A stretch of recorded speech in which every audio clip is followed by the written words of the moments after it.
Welcome into Yelling from the Couch. I'm Brent Humphreys, joined by my co-host Gage Berdovich. We'll be previewing Week 16 of the NFL season this week. We'll pick 'em. Gage, how you doing, man? Doing good, man. How are you doing? I'm doing pretty good. Looking forward to 3 straight days of NFL football this weekend. It's Gotta like the love it. best time of year. Yes, we're winding down. Playoffs are starting to get a little bit clearer of a picture. Maybe not right now with that AFC mess going on from like 4 to 10 right now, but it's getting closer to where we're starting to settle some things. But we'll see how it goes. Yeah, you look at it right now, and it's like the teams that are in 4, 5, 6, and 7 right now may not be the same four teams that are in it after this coming week. It's crazy how close the division is. Yeah, it is. I mean, even if you include, I keep including Cleveland because I'm like, well, maybe hopefully they'll lose sometime here, with the 9 wins. But, you know, they're 2 games apart anywhere from, Cleveland to Denver down there. And then even after that, you got Vegas, who looked like, a great team last week. They got 6 wins. They're still in it. I mean, it's crazy. I don't know, like, if you asked me to predict, what are the top 7 teams going to be? I could tell you probably 1 and 2, and that's about Yeah, it because I would have no idea for the rest. yeah, that's it. I mean, Baltimore's already locked up a spot, but as far as the rest of it there, I mean, it's anybody's game, especially after you get past, to Jacksonville down. But yeah, it's a great time of the year, and can't wait to see how it plays out. And it feels like it's always like this. Like the AFC, the top like 12 teams, it feels like any of them could make the playoffs. Oh, absolutely. And then And you go, yeah, go ahead. I was just going to say, then you go to the NFC and it's like, all right, half of these teams don't even deserve to be in the playoffs.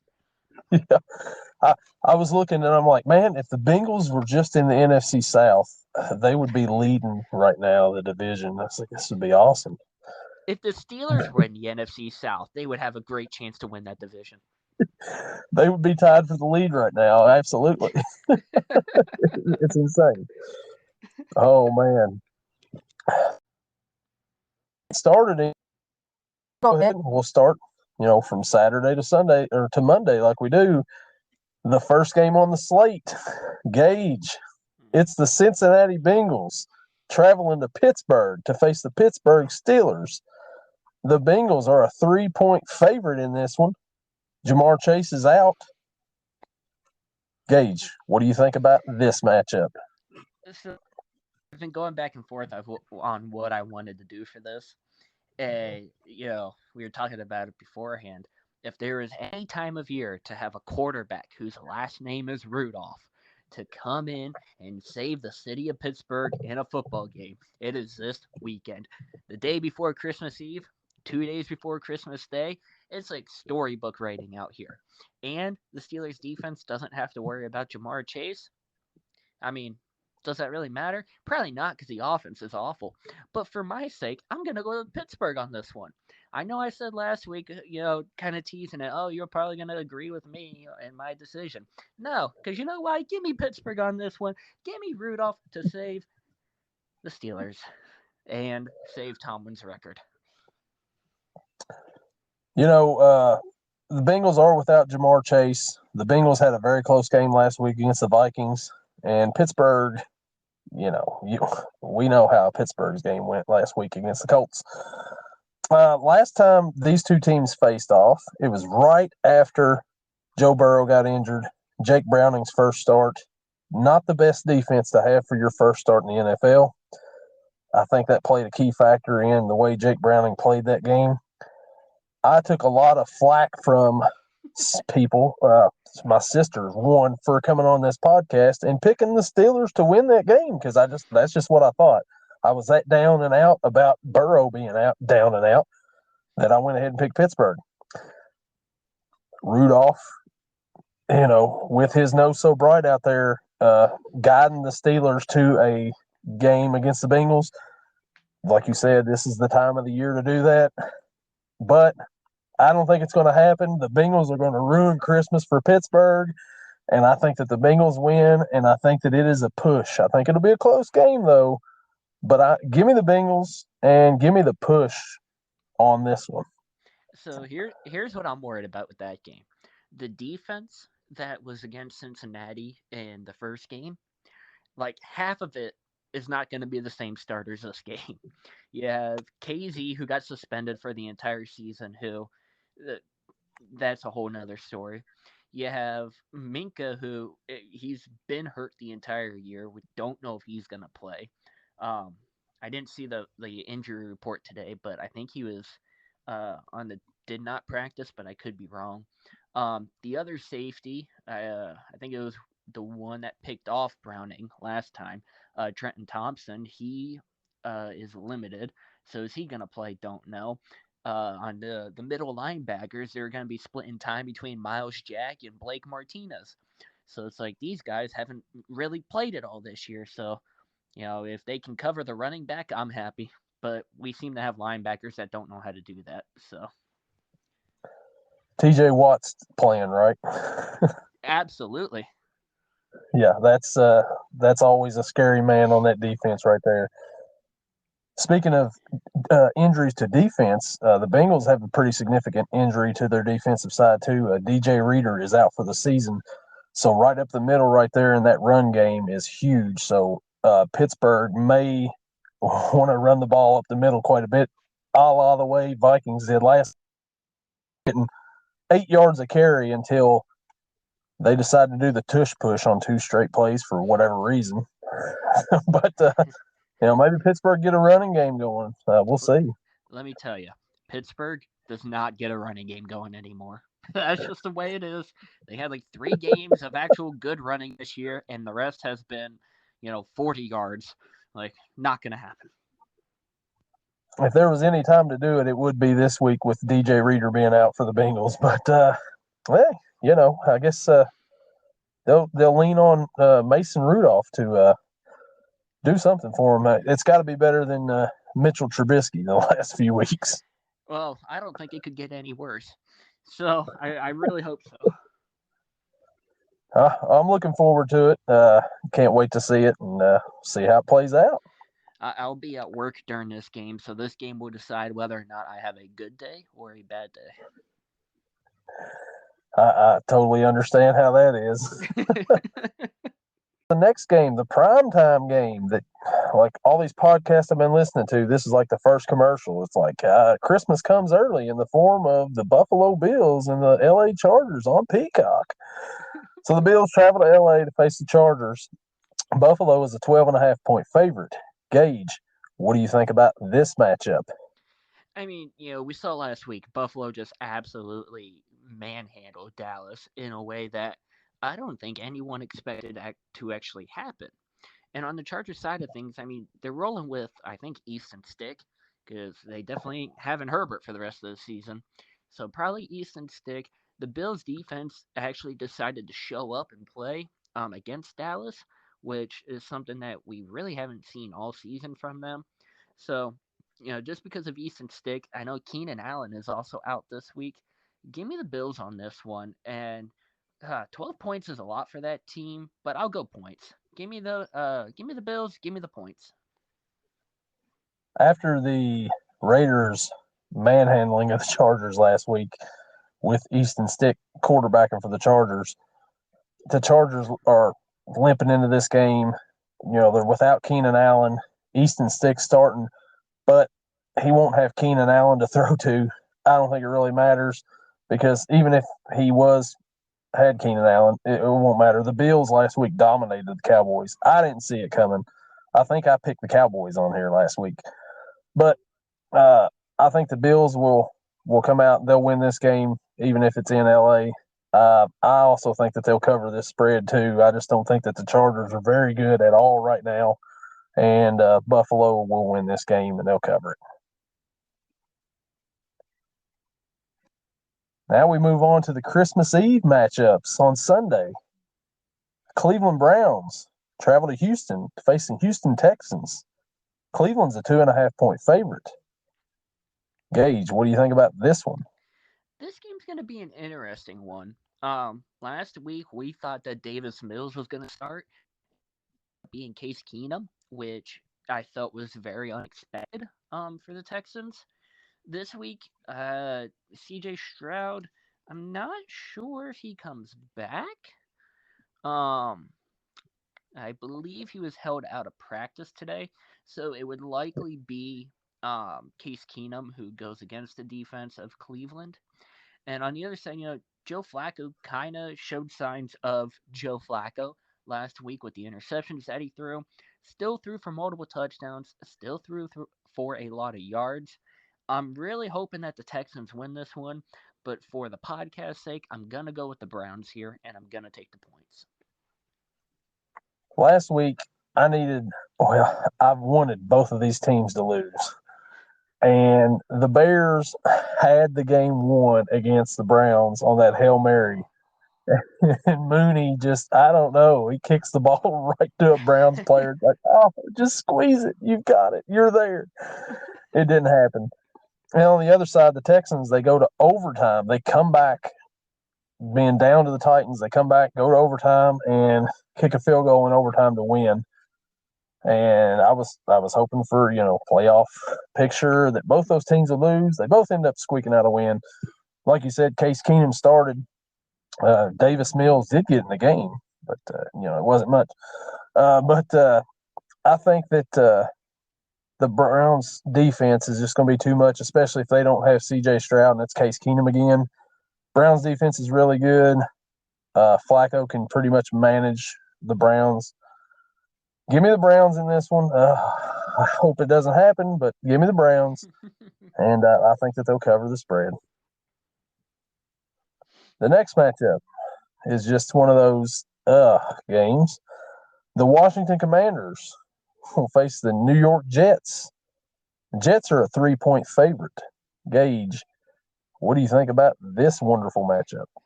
When you say this match is just going to be, that's an understatement.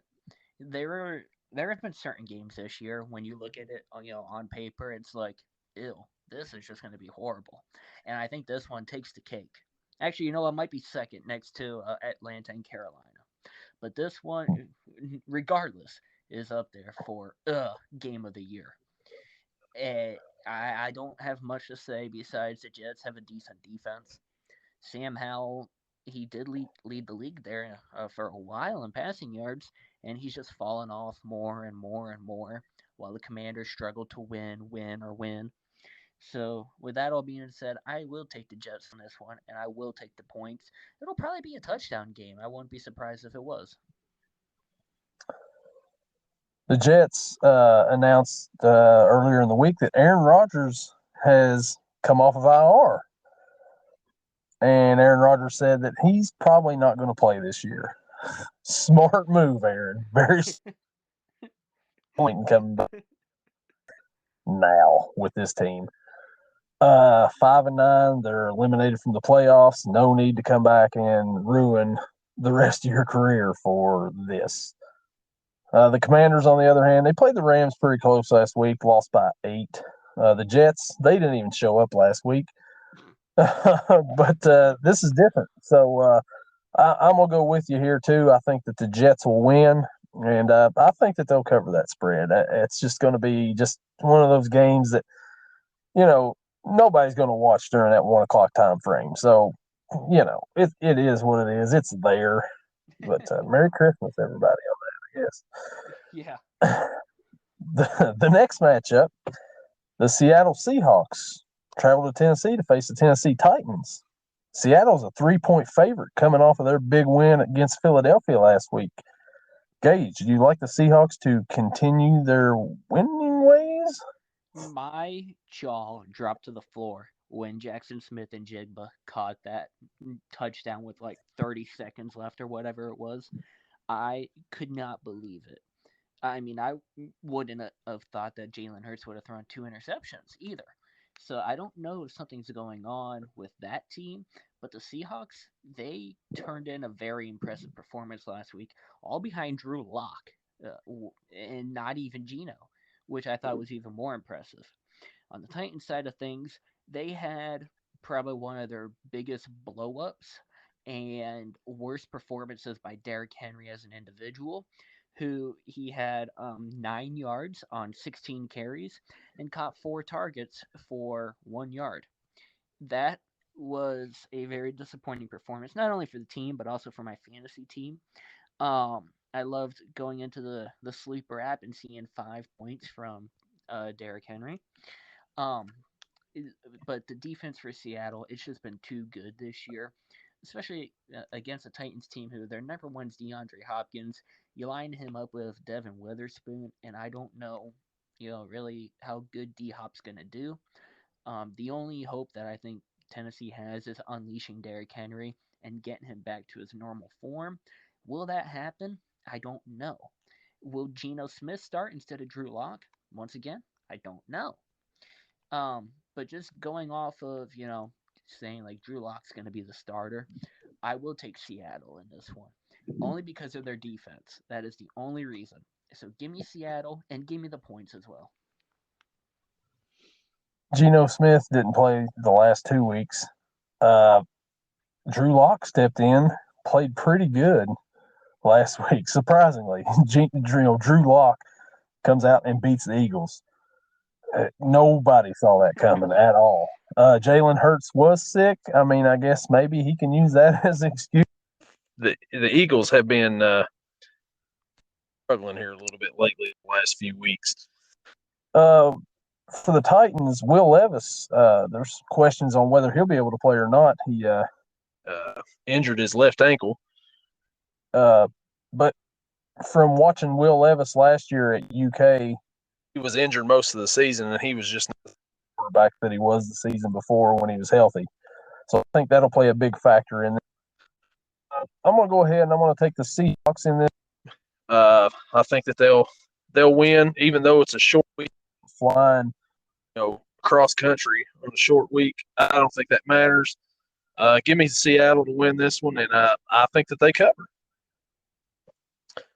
The next 1 o'clock matchup, the Indianapolis Colts at 6 travel to Atlanta to face the Atlanta Falcons at 6. Atlanta is a 2.5-point favorite in this game. Gage, what do you think about this matchup? Is something wrong with Indianapolis? Did the entire team fall apart to where Atlanta is the favorites this week? I mean, I know they're benching Desmond Ritter and starting, I think it's Heineke this week, and they announced for the rest of the season. But I feel like they made that same announcement earlier in the season and went back on it. I believe Jonathan, they made it with Ritter, didn't they? yeah, so I don't know what's going on anymore. I don't know what's going on in Indianapolis. What's going on in Atlanta to make them the favorites? Uh, Jonathan Taylor or not, I don't see a way that Atlanta does win this one. So I'm going to take the surprising underdogs on this and give me the Colts. I'm gonna go with you on this one, man. Like you said, I think that they've made that announcement before about the starting quarterback for the rest of the season, and you know how that went. But uh, the Falcons are just, I mean, losing to the Panthers last week is just not good. And one touchdown score for them. The Colts, on the other hand, they've been playing pretty well of late. They're still in that playoff hunt. Had a pretty big win last week. Sorry. But Gardner Minshew and them, they can get things rolling when they want to. I think they will this week and keep those playoff hopes alive. Give me Indy in this one, and yeah, they're covering because they're the underdogs for some whatever reason, which is odd. The next matchup, the Green Bay Packers at 6-8 travel to Carolina to face the Carolina Panthers, who are 2-12. Green Bay is a 5-point favorite, coming off a huge disappointing loss last week to those Tampa Bay Buccaneers. Gage, do you think the Packers can rebound, or do you think the Panthers can continue? If Jordan Love plays against Carolina and loses after all the good stuff I've said about him on this podcast, I might start treating the Packers how you treat the Buccaneers. That would be so disappointing, and I wouldn't understand it uh, at all. For the way for the Packers to win, one, just, do what Atlanta's defense did. You have a way better defense. Just do what Atlanta's defense did. Just, on offense, just actually score some points. Um, but like Carolina, like you said, 2-win team after a surprising win last week. I, I mean, I don't see much happening. Yeah, I know Jordan Love's without his number one target, but does that matter? I don't think it does. Give me Green Bay on this and give me the points. Yeah, I think it will be like a 12 or 13 point game. I agree with you. I think Green Bay's going to come back, and it's going to be a bounce back game for them. It has to be. Losing like that last week to Tampa Bay, and then Carolina. If it wasn't for Eddie Pinerio with the 3 field goals last week, that's all it needed for the Panthers. I think they'll need a lot more than that this week. I don't think it'll happen. Give me Green Bay, and give me Green Bay to cover this one. The next matchup, we head to the NFC North. The Detroit Lions at 10-4 face the Minnesota Vikings at 7-7. Detroit's a 3-point favorite. Gage, who you like in this one? This one, man.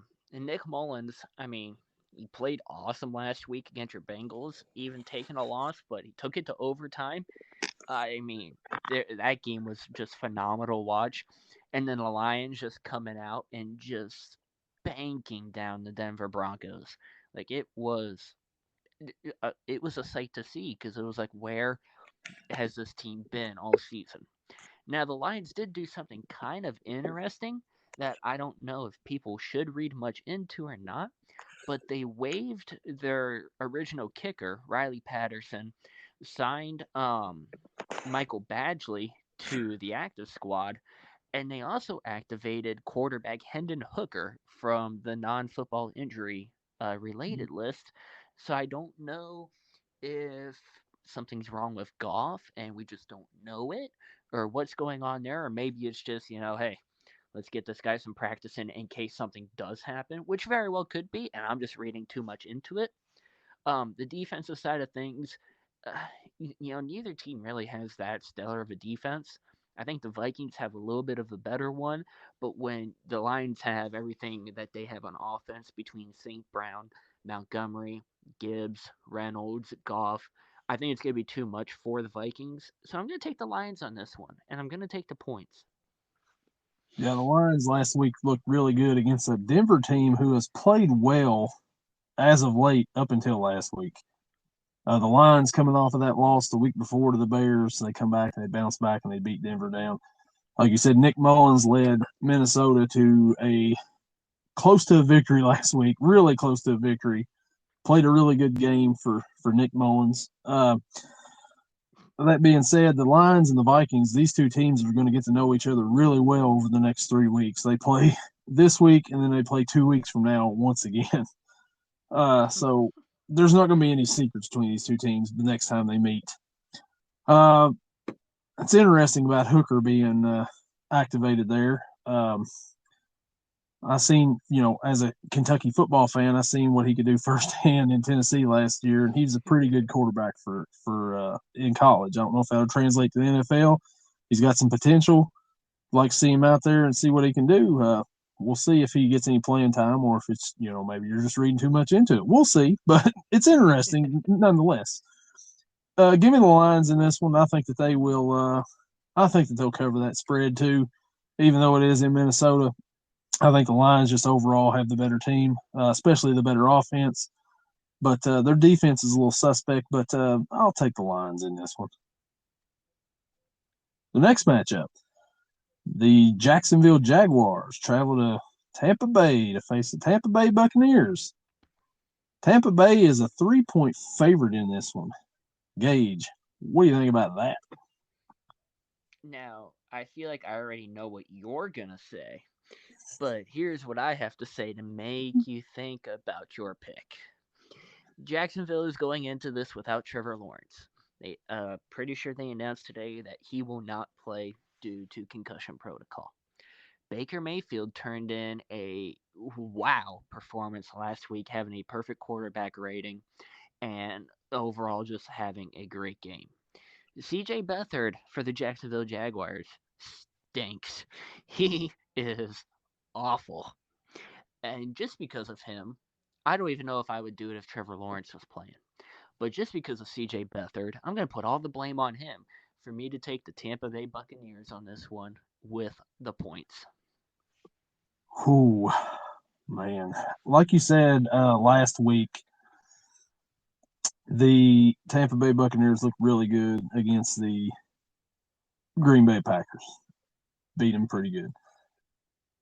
Jacksonville, like you said, Lawrence is going to be out. Concussion protocol did not look very good at all against the Ravens. This week, CJ Beathard starting. Now, when Lawrence went down with his ankle before when they played the Bengals, Beathard stepped in and hung in there, played pretty well. I don't know if the same thing is going to happen this week or not, but I'm going to have to go with. I'm doing it. It's taken till week 16. I am taking the Tampa Bay Buccaneers to win this Oh, game over the Jacksonville Jaguars, and I think that Tampa Bay is covering. Yes, I did. it's, it's week Wow, 16. I did not think you would actually do it. I'm surprised. I'm stunned, and I'm just out of words right now to say. Hey, when you're the leader in a tough division like the NFC South like that, you've got to put respect on that name. Yeah, leader of the worst division in the league, or Oh, second worst we've maybe. I don't know.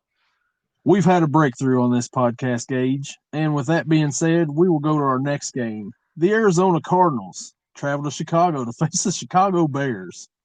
Potential game of the week right here. The Bears are a 4-point favorite.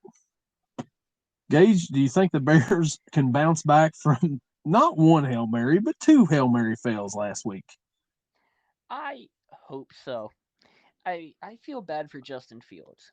Last week was actually one of the first games I got to actually sit down and watch him play, and he was making some wow throws and some just wow decisions.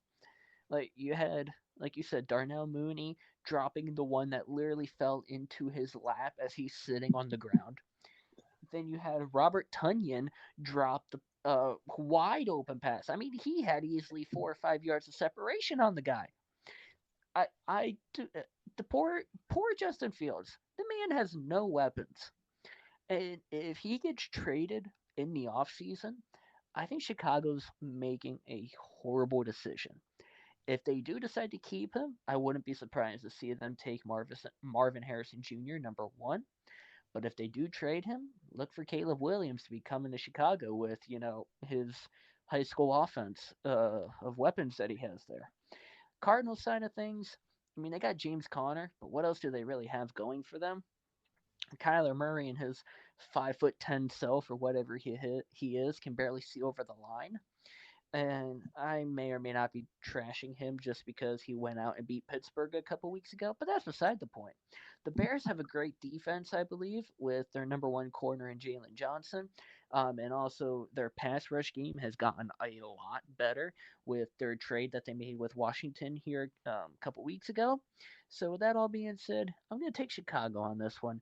Justin Fields, I saw a stat. He is 8-24 as a starter. Let's look for him to go 9-24 this week. Give me the Bears on this one. Give me the points. One step closer to double-digit wins in his career. Uh, if the Bears do go that route of drafting Caleb Williams and sending Justin Fields off, like you said, I don't think it's really going to matter who you've got in there quarterback, and if you don't have much around them. I think the smart move would be to get his fellow Ohio State Buckeye, Marvin Harrison Jr., as the number one pick because they got Carolina's pick and pretty sure that they're going to be the number one pick. I don't think Carolina's going to go out of that pick there. But I think that would probably be a smart move for him. But for this game, however, I think the Bears will bounce back and they'll win this game against the Cardinals. The Cardinals are just, I mean, they put up almost 30 last week against the Niners, but they give up 45. They just, Kyler Murray running around, like you said, 5'10, I think it's generous with him. Running around there, like it's backyard football sometimes. And they've got James Conner, who's a nice running back. But that's about it for the Cardinals. The Bears, I think that they'll bounce back. I think they'll win. And I'm going to say that Arizona will cover. Yeah, 4-point spread. Give me Arizona to cover it, but the Bears to win. Oh wow, okay, interesting pick there. The next matchup, this one could be potentially a good one here. The Dallas Cowboys travel to Miami to face the Miami Dolphins. Miami is a 1-point favorite. Gage, what do you think about this matchup? Both teams coming off a loss last week. So No, this, sorry, uh, Dolphins won oh, last week. yeah, Dolphins won last week I because was the thinking about Jets are just awful. yeah. Um, we talked about earlier the Cowboys coming off a stunning loss last week against Buffalo, and Miami's coming off a not so surprising yet statement making win against the Jets. Um, do they get Tyreek back? I'm pretty sure he practiced today, so chances are they will get him back. So when you have him, combine it with I think he's tied for the league for running backs and touchdowns, and Raheem Mostert, 20 total, tied with CMC. You're in for a world of hurt. Your defense just doesn't know what to do. Now, luckily for the Cowboys, they do actually have a good defense, though. Micah Parsons um, coming in to the quarterback. If he can get to Tua and if they can keep applying pressure, that's going to be how they're able to manage the game here. But for the offensive side of things, Dallas has to get it moving. They can't do what they did last week and have Dak throw for barely over 100 yards, and the only reason he threw for 100 was because he came out when he shouldn't have. You're down 31-3. Put Cooper Rush in. Don't put him out there to pad his stats. But that's another point. So, oh man, I think the Dolphins keep moving. I know there's been that story this year of they haven't beaten a team over 500. They haven't beaten a team over 500. I think that changes this week. They're going to beat this team that is over 500. And they're also going to make Philly fans super happy by taking down the Dallas Cowboys. Give me Miami on this one. Give me the points. Man, so Dallas last week, did not look very well against Buffalo. They have only beaten one team over 500 all year long. I think Dallas are frauds. And I think it's going to be proven again this Sunday. Miami, with their high-powered offense, Tyreek Hill, if he's supposed to come back, that's huge because he's still chasing that single-season receiving record. I don't know if he'll get it. He still needs almost 400 yards to reach that with 3 games left. Not saying it's not possible with that team right there. I mean, he could put up 150 like nothing in back-to-back weeks and be right there for the last week. The rest of the team wants him to get that record. We'll see if that happens, but I look for him to have a big game this Sunday against the Cowboys, and I think Miami takes care of the Cowboys and they cover the 1-point spread. Give me Miami. The Sunday night football game, man, can we flex out of these? Why? Why is this? The New England Patriots at 3-7 travel to Denver to face the Denver Broncos, who are 7-7. Denver's a 7-point favorite. Gage, what do you think about this Christmas Eve night matchup? So you look at it on paper and it's like, wow, Denver should win this easy. The past couple weeks, though, Bailey Zappi he's been balling, but I don't think that continues. Denver's defense is just way too good. New England doesn't even really have a number one receiver. Past couple weeks, it looks like it's been Hunter Henry as their number one receiver, and that's got to come to a screeching halt. And I think that does this week. Denver's offense, I mean, if they can actually score points, not like last week, but actually score points, like find their way into the end zone, which yeah, I know they took some time off from that, but they need to get in there a few times this game, and I think they will do exactly that. Not much more to say besides for this Patriots team. I know they beat Pittsburgh, and you know, if for me saying that this Patriots team stinks, it hurts because I think, oh, well, they beat Pittsburgh. And I'm like, oh, yeah, true, whatever. But this Patriots team stinks. Give me Denver on this one, but I'm going to take the Patriots to cover. I like that. I like Denver to win and Patriots to cover. Uh, Denver last week, didn't show up at all. They was on a pretty good streak up until then. Uh, I think that they'll get it back going again. They're still in the playoff hunt. They're part of that big log jam between number 5 and number 11 in the AFC. The Patriots, they don't have a whole lot to play for. Like you said, Bailey Zappi has been playing pretty decent the last few weeks, kind of giving a little, bolt of energy to the Patriots there, but it's not going to be enough. The Denver has a good defense. Didn't show it last week, but they got a good defense. Patriots, on the other hand, they also have a pretty decent defense, but I think that Denver will win, but I don't think that they'll cover. I think it'll be a close game, and that'll be the end of the games for that day. So we move on to the Christmas Day slate. The Las Vegas Raiders, coming off of a 63-point performance last week, travel to KC to face the Kansas City Chiefs. The Chiefs are a 10-point favorite in this one. Gage, do the odds makers not know that the Raiders scored 63 last week? So it's funny to say that because this pick will probably surprise a lot of people. But the past few weeks, the Kansas City Chiefs are on a downfall. Now, whether that is because they don't have any receivers besides Travis Kelsey, maybe it's because the receivers don't know how to line up on sides. Maybe it's because their defense has not been exactly the best. Or maybe Patrick Mahomes is already starting to get a little bit washed. But either way, the Las Vegas Raiders are trying to make a statement. And chances are they aren't going to make the playoffs. I think they already know that. But they're building for next year. Jimmy Garoppolo, unless, barring injuries, Jimmy Garoppolo is not going to be the starter next year because Aiden O'Connell is going to be the starter. Aiden O'Connell, this week, Christmas Day, he's going to make a Christmas miracle happen and take down the Kansas City Chiefs.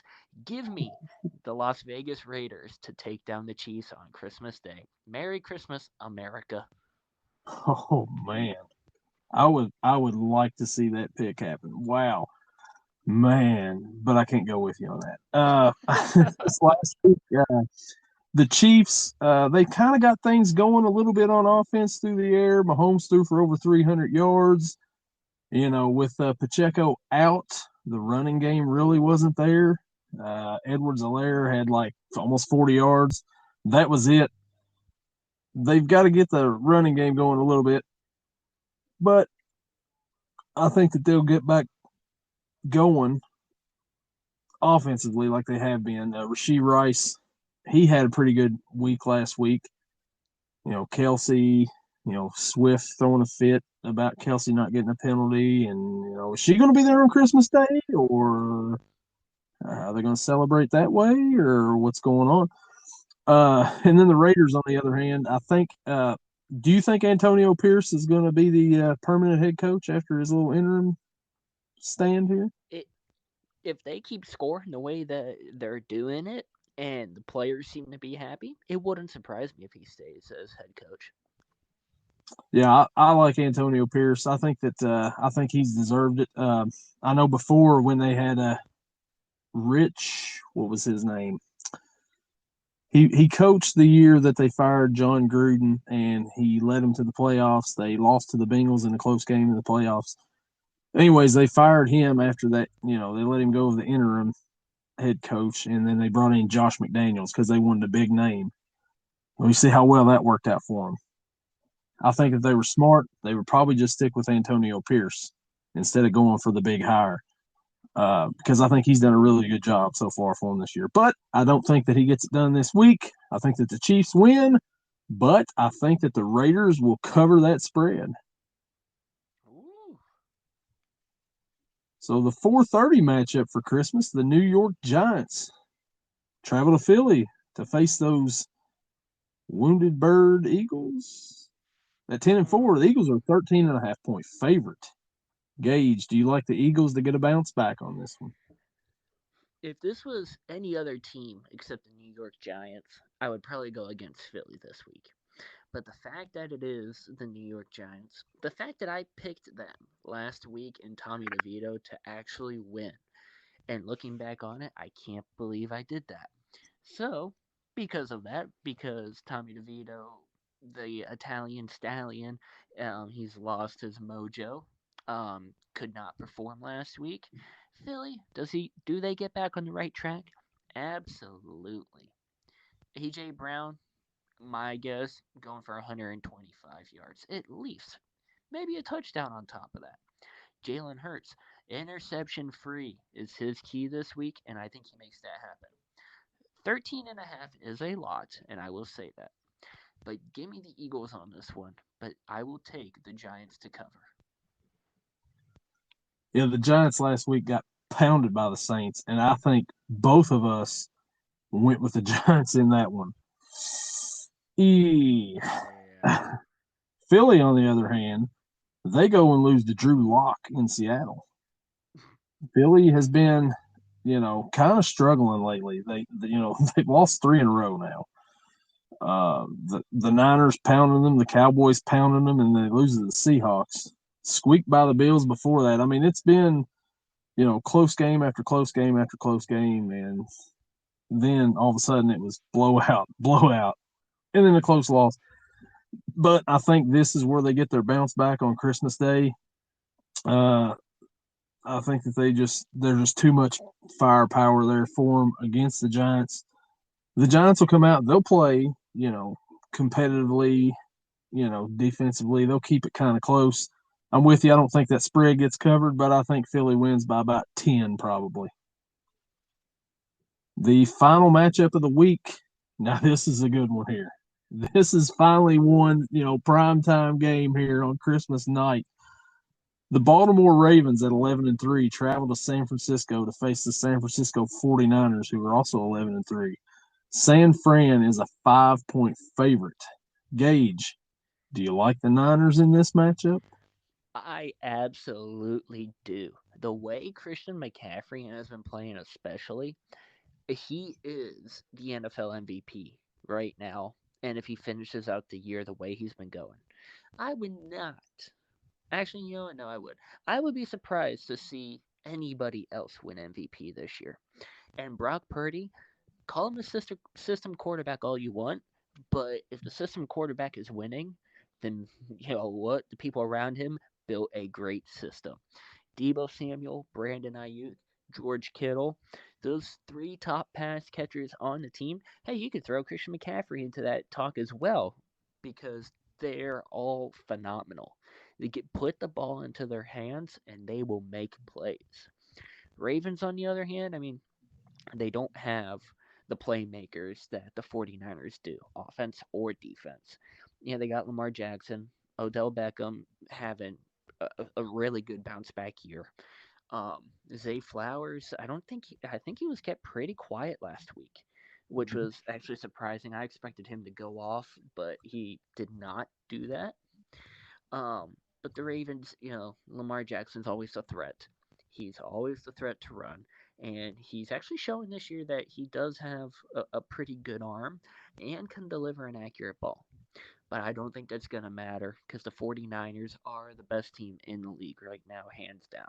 So give me the Niners on this one, and I will take the points.